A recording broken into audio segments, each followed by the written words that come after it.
Hi, my name is Florian from Quality Guru, where I answer your questions and share knowledge about quality management. Today I would like to talk about quality planning.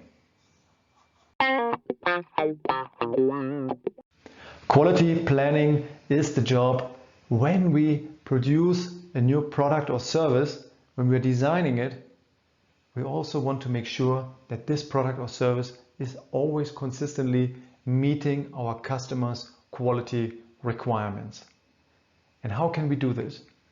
Here the quality planner will first of all understand the customer.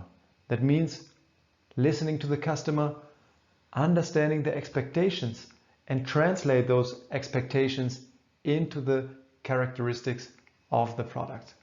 So when we know the customer wants to focus on characteristic 1, 2, 3, 4 and 5, then we can make a plan for it, and we call it the quality concept.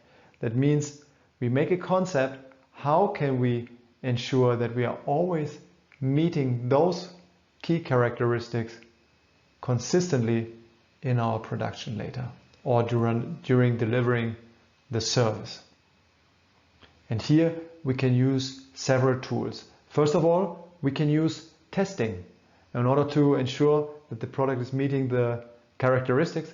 I can test the product on a continuous basis. So I could test it in the design and development phase, could build some prototypes and could ensure that my design basically is capable to meet those requirements.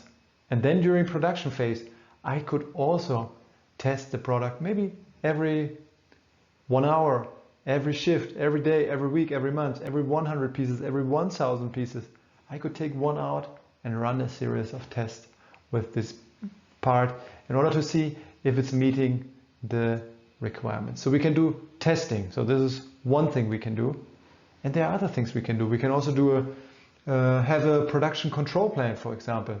That means that we have what is a production control plan? I explained it in another video.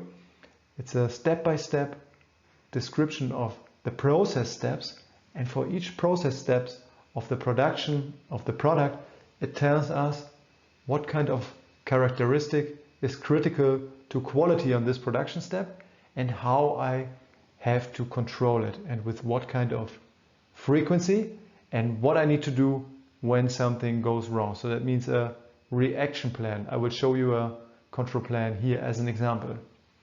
So control plan can tell us how to control my production. I identify all the characteristics which are important to my customer. I see how they get affected in the production process. So I bring in the controls right away with the right frequency, with the right tools. And here I also have to make available the right measurement equipment.